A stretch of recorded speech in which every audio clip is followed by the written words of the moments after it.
E aí, tudo bem com você, né? Aqui estou para dar continuidade ao nosso curso de Direito Administrativo e hoje nós vamos abordar a segunda aula do curso de licitação. Lembrando que na aula anterior nós tratamos sobre aquela parte introdutória de licitação, nós falamos um pouquinho sobre a abrangência da Lei 8.666 e a partir de hoje, a partir de agora, nós vamos começar a falar sobre o conceito e logo na sequência princípios de licitação. Só que antes disso, eu quero só lembrar o seguinte: clique aqui nesse quadradinho para você se inscrever no nosso canal e logo na sequência aqui em cima tem um sininho. Você vai clicar nesse sininho para você ser notificado ou notificada automaticamente toda vez que eu postar um novo vídeo aqui no canal. E aí você não precisa ficar procurando, qual que é a ordem, é o vídeo 1, 2, 3, 5, 10, 50... Não se preocupe, o próprio YouTube irá avisá-la sempre que eu disponibilizar esse vídeo, ok? Então vamos lá, vamos dar continuidade. Vamos falar um pouquinho agora sobre o conceito de licitação. Olha, existem vários conceitos de licitação. E quando você observa os editais de concurso público, você percebe que a banca sempre coloca lá, conceito, licitação, conceito. Só que dificilmente você encontra uma questão em prova abordando conceito.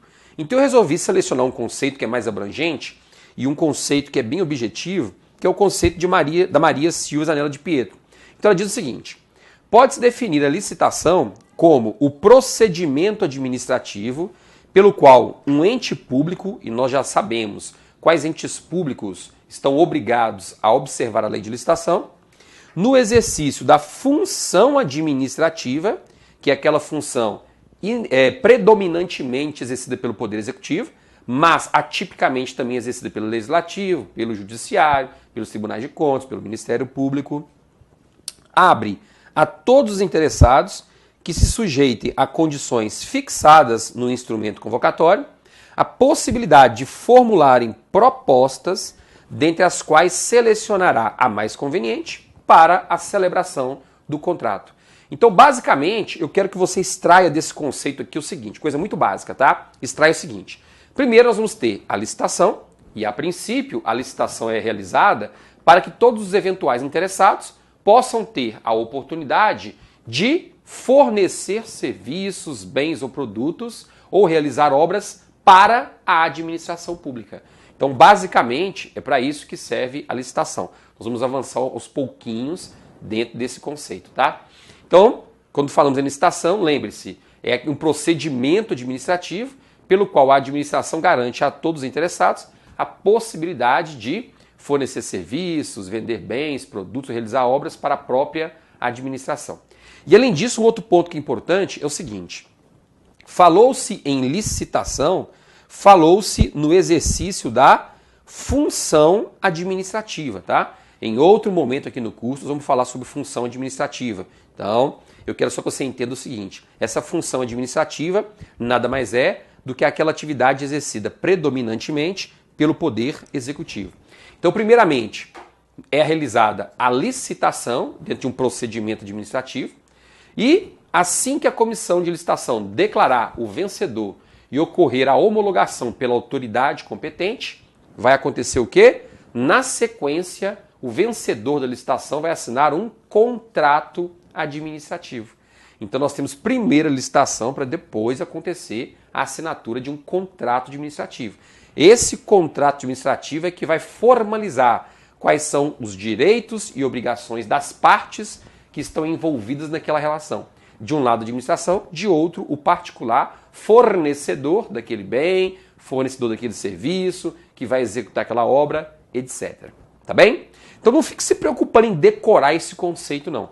Se você entender isso aqui que eu acabei de dizer, que é muito básico, você já consegue avançar em relação aos próximos tópicos, tá bem? E quais são esses próximos tópicos? A partir de agora, aí sim, vamos abordar um assunto que despenca em prova de concurso. Vamos começar a falar sobre os princípios da licitação. Dificilmente você encontra uma prova de concurso que está cobrando licitação que não tem ali uma questãozinha de princípio. Ainda que seja uma questãozinha muito básica, que indiretamente fala sobre princípio, mas sempre tem alguma coisinha. Então, muita atenção a partir de agora. Vamos lá. Olha só. Quando nós falamos aí em princípios da licitação, primeiramente você tem que se lembrar do que está escrito no artigo 3º da Lei 8.666, tá? Por quê? Porque ela está escrito o seguinte, que a licitação destina-se a garantir a observância do princípio constitucional da isonomia. Quero aproveitar para fazer um parênteses aqui. Olha, de vez em quando você encontra umas questões em prova dizendo o seguinte, a obrigatoriedade de realização de licitação encontra amparo no princípio da... dois pontos. Aí vem 5 alternativas ou 4 para você marcar qual é a resposta, tá bem? Quando você encontrar esse tipo de questão, primeiramente a resposta que você vai buscar é o princípio da igualdade, também chamado de princípio da isonomia. Então, a licitação em si, ela é realizada com o objetivo de observância do princípio constitucional da isonomia ou igualdade. Então, essa é a primeira resposta que você vai buscar entre as alternativas. Mas pode ser que você não encontre, dentre as alternativas, o princípio da isonomia ou igualdade. Encontre, por exemplo, impessoalidade. E aí, você pode marcar impessoalidade? Pode. Ah, professor, então eu posso concluir também que a obrigatoriedade de realização de licitação encontra fundamento no princípio da impessoalidade? Com certeza.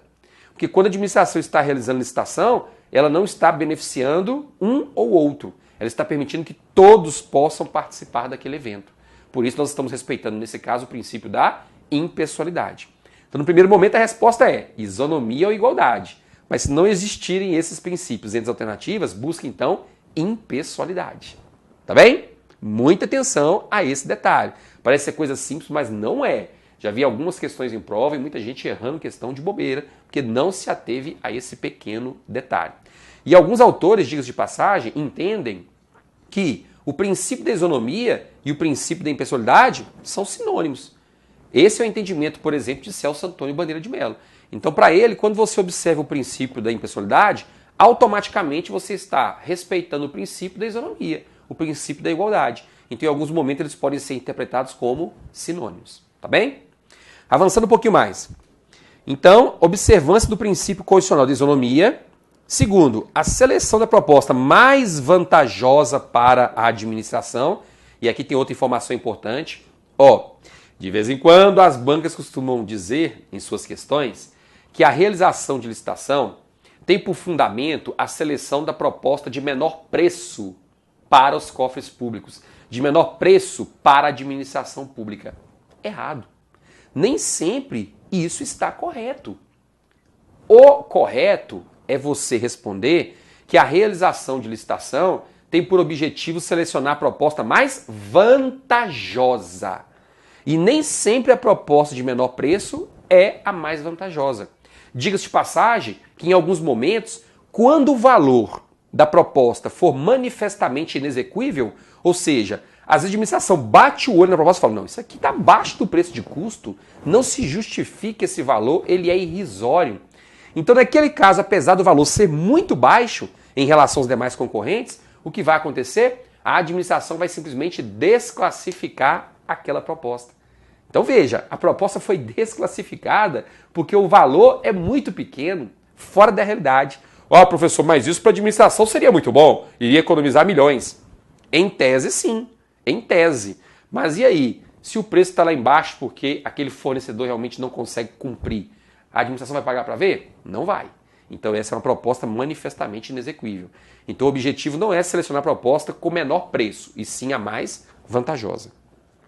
E aí vem o dispositivo dizer que, além de tudo isso, o objetivo ainda é a seleção, ou melhor, a promoção do desenvolvimento nacional sustentável. Tá? O que é essa promoção do desenvolvimento nacional sustentável? Com a alteração desse dispositivo da lei, nós tivemos uma série de dispositivos também alterados no texto da lei de licitações. Então hoje, quando a administração realiza uma licitação, ela tem que levar em conta essa promoção do desenvolvimento nacional sustentável. Então o objetivo não é simplesmente chegar e adquirir um determinado produto, executar uma determinada obra. Não. Tem que se pensar no segundo momento na promoção do desenvolvimento nacional sustentável. Então, por exemplo, pode ser que em determinado momento a administração pública necessite realizar uma grande obra, executar uma obra gigantesca. Então é simplesmente colocar naquele edital cláusulas que digam respeito à execução da obra em si? Não. Quando estiver estabelecendo cláusulas referentes à execução da obra em si, a administração também vai pensar em cláusulas que garantam o desenvolvimento nacional sustentável. Ou seja, como é que fica a contratação dos trabalhadores daquela obra? Aquela empresa pode contratar todos os seus empregados em outros países e trazê-los para trabalhar no Brasil? Caramba! Nesse caso, se trouxerem os empregados de outros países para trabalhar aqui e o dinheiro for remetido para os outros países, onde é que está o desenvolvimento nacional sustentável? Será que a empresa pode simplesmente desconsiderar a legislação ambiental quando estiver executando a obra? Claro que não. Onde é que está o desenvolvimento nacional sustentável? Está entendendo? Então esses fatores, esses 3 fatores, têm que ser observados durante o processo de realização de uma licitação. Mas vamos lá. Além desses três fatores, a própria Lei de Licitações, no artigo 3º, ainda traz uma relação de princípios que devem ser obrigatoriamente observados. E quais são eles? Primeiro, o princípio da legalidade, da impessoalidade, da moralidade, da igualdade, da publicidade, da probidade administrativa, da vinculação ao instrumento convocatório, do julgamento objetivo e dos que lhes são correlatos. Então aqui eu selecionei para você 8 princípios que estão previstos expressamente na Lei de Licitações. Mas cuidado, esses não são os únicos princípios que devem ser observados. Esses são os princípios que estão expressamente estabelecidos no artigo 3º. Entretanto, nós temos alguns princípios de cunho doutrinário, de cunho jurisprudencial, que nós vamos falar daqui a pouquinho. Tá bem? Então cuidado, esses não são os únicos princípios. Ainda temos outros princípios de cunho doutrinário e ou jurisprudencial. Então vamos lá. Vamos falar sobre o primeiro desses princípios, bem rapidamente, de forma bem objetiva. Princípio da legalidade. O que significa o princípio da legalidade no âmbito do processo licitatório? Significa que quando a administração estiver promovendo um processo licitatório, ela tem que observar os ditames, as regras previstas na lei. E quando eu digo lei em sentido amplo. Ou seja, eu estou me referindo desde o texto da Constituição, passando pela Lei 8.666 e ainda o edital de licitação, que é um ato administrativo. Mas nesse caso, propriamente dito, ele vai entrar nesse conceito amplo de lei. Tá ok? Então a comissão de licitação não vai promover, não vai acompanhar e desenvolver um processo licitatório obedecendo e observando regras que eles mesmos criaram. Óbvio que não. Então todo o texto legal tem que ser obrigatoriamente observado. Ficou claro? Próximo princípio é o princípio da impessoalidade.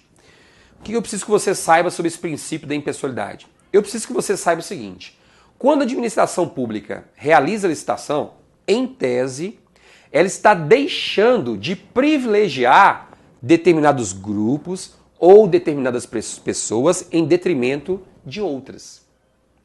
Então, se a administração está fazendo isso, ela está observando o princípio da impessoalidade. Suponhamos que eu seja o prefeito. Se eu sou o prefeito daquela cidade interior, eu conheço muita gente. Então tem um chegadão meu que tem uma loja de informática, um amigão do peito que tem uma empresa de ar-condicionado, um outro amigaço de infância que trabalha com locação de veículos. Para mim, como prefeito, seria muito mais fácil pegar o telefone e falar: fulano, estou precisando contratar aqui, comprar 328 computadores. Você tem condições de me entregar isso daqui a 30 dias? Tenho sim, senhor. Tá fechado então, viu? Vem aqui assinar o contrato. Poxa, seria muito fácil, né? Entretanto, se eu fizer isso como prefeito, eu estou violando o princípio da impessoalidade. Porque aquela pessoa só está tendo condições de contratar com o município porque eu sou amigo dele e hoje eu sou prefeito. Então, quando se realiza a licitação, estabelece-se o equilíbrio, estabelece-se a isonomia, ou seja, a impessoalidade. Tá bem? Próximo princípio.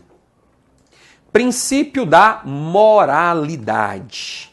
Esse princípio, ele não precisa nem aprofundar muito nesse princípio, porque nós já estamos, como se diz, né, batidos em relação à obrigatoriedade e à relevância desse princípio no âmbito da administração pública brasileira. E se tem um princípio que a gente tem batido pesado aí nos últimos meses, nos últimos anos, é o princípio da moralidade, né? E você, como servidor, servidor da administração, Quando você estiver exercendo as suas funções, você vai se deparar com isso todos os dias. Então, todos os dias, você vai, ao exercer as suas funções, se lembrar de que as suas condutas têm que ser probas, têm que ser baseadas na honestidade, na lealdade, na retidão, têm que ser condutas éticas. Tudo isso é consequência da moralidade, tá ok? Então você, participante de uma comissão de licitação, não vai sair por aí privilegiando A em detrimento de B. Não vai sair por aí apresentando informações privilegiadas para Cicrano ou para Beltrano. Porque além de você violar o princípio da impessoalidade em alguns casos, você, por tabela, viola também o princípio da moralidade. E se você viola o princípio da moralidade, você ainda pode estar praticando o ato de improbidade administrativa. E as consequências são gravíssimas. Então, a princípio, parece que esse princípio da moralidade é muito subjetivo, né? Mas não é não. Ele tem regras muito bem positivadas e muito bem objetivas. Então nós temos que entender de que forma que isso pode ser cobrado em prova. E é justamente por isso que eu lhe trouxe um exemplo, tá? Olha essa decisão aqui, ó. Eu trouxe para você uma decisão que foi proferida pelo Superior Tribunal de Justiça no julgamento do recurso ordinário em mandado de segurança, número 15.166. O que aconteceu nesse caso aqui? Deixa eu te explicar rapidamente o que aconteceu. O que aconteceu foi o seguinte. Nós tivemos uma empresa lá no estado da Bahia, e essa empresa ela era constituída por alguns sócios. Só que essa empresa cometeu uma série de irregularidades na execução de suas atividades, na execução dos contratos de licitação perante a administração pública. E aí o que aconteceu? E aí a administração pública estadual, lá da Bahia, aplicou a esta empresa uma declaração de inidoneidade para licitar com a administração. Ou seja, em outras palavras, o que a administração do governo baiano disse? Ó, essa empresa é inidônea para licitar ou contratar com a administração. Acabou. Então, não poderia mais vender para a administração. Tá certo? E vamos supor, aqui o acórdão, a emenda do acórdão não deixa bem claro quantos eram os sócios. Vamos supor que eram 3 sócios dessa empresa, né? O que aconteceu? Qual foi a ideia genial que os sócios tiveram? A nossa empresa foi declarada inidônea com base no artigo 87 da Lei de Licitações, né? Então eu tenho uma ideia. Sabe o que nós vamos fazer? Nós vamos simplesmente encerrar essa empresa, as atividades dessa empresa e criar outra. E assim fizeram. Só que aí a administração percebeu essa fraude. Percebeu que eles fecharam uma empresa e constituíram outra pessoa jurídica com os mesmos sócios. Então, se aconteceu fraude aqui, se deixar de executar o contrato aqui, será que vai acontecer isso aqui? É óbvio que vai. Então, o que aconteceu? O Superior Tribunal de Justiça, com base no princípio da moralidade, disse o seguinte, ó, que a administração pública pode, em observância ao princípio da moralidade, desconsiderar a personalidade jurídica da sociedade constituída com abuso de forma e fraude à lei, desde que facultado ou administrado o contraditório e a ampla defesa em processo administrativo regular. Ou seja, houve a desconsideração da personalidade jurídica, e aí, se nós desconsideramos a personalidade jurídica, a empresa em si, nós chegamos em quem? Chegamos nos sócios. E vocês aqui, sócios, de novo, vocês então vão ensejar a declaração de inidoneidade também para essa empresa. E vocês não poderão licitar com a administração por meio dessa empresa. Então a primeira empresa já foi declarada inidônea e a segunda que eles abriram também. Porque a administração já sabia que aquele mesmo fato iria acontecer. Aquela mesma inexecução contratual que aconteceu aqui atrás poderia acontecer aqui com esses mesmos sócios. Tá? Então o STJ confirmou aquela decisão da administração pública, ao dizer que seria temerário permitir que esses mesmos sócios constituíssem uma nova empresa, porque as perspectivas de fraude dessa nova empresa seriam gigantescas. Tá bem? Então, isso tudo foi possível, a desconsideração da personalidade jurídica só foi possível com o fundamento no princípio da moralidade administrativa. Ah, professor, isso não cai em prova, não. Será? O quê? Você está perguntando se cai em prova? Então tá. Vou te mostrar se cai ou não cai. Olha aqui, ó. Questãozinha DESAF para analista de finanças e controle. Olha a questão. simplesmente pegaram esse acórdão e fizeram a questão em cima do acórdão do STJ. Ó. Determinada empresa A fora punida com a penalidade inscrita no inciso 4 do artigo 87 da Lei 8.666.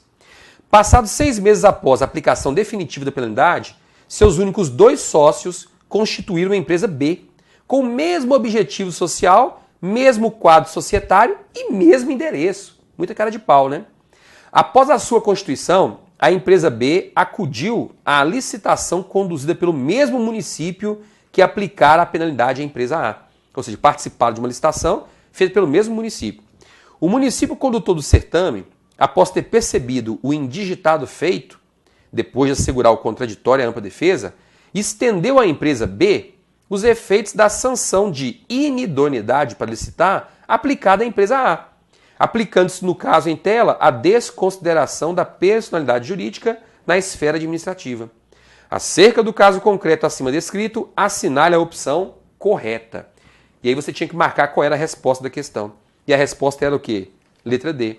A aplicação da teoria da desconsideração da personalidade jurídica, neste caso concreto, deu-se em respeito ao princípio da moralidade administrativa. Tá vendo? Então, se você não acompanha a jurisprudência e se depara com uma questão dessa em prova, você fica perdido. Meu Deus do céu, da onde é que tiraram isso, né? Por isso é que eu trouxe esse exemplo. Então, dependendo da prova que você vai se submeter, que você vai fazer, dependendo da banca, é muito importante também que você acompanhe a evolução jurisprudencial. É o caso do CESP, é o caso da FGV em alguns casos, né? É o caso também da ESAF. ESAF foi o exemplo que eu trouxe. FCC até que não muito, mas essas outras bancas como FGV, CESP, ESAF, é importante sim acompanhar a evolução da jurisprudência. Tá ok? Por hoje é só. Mas eu queria lhe pedir o seguinte: se você gostou do vídeo, dê o seu like agora, clique aí no joinha, poste os seus comentários aqui embaixo, que assim que possível eu passo por aqui e respondo a todos eles, ok? E compartilhe com seus amigos esse nosso curso de Direito Administrativo que está ficando show de bola. E aos pouquinhos nós vamos evoluindo, tá bem? Um abraço para você, nos vemos em breve. Até mais.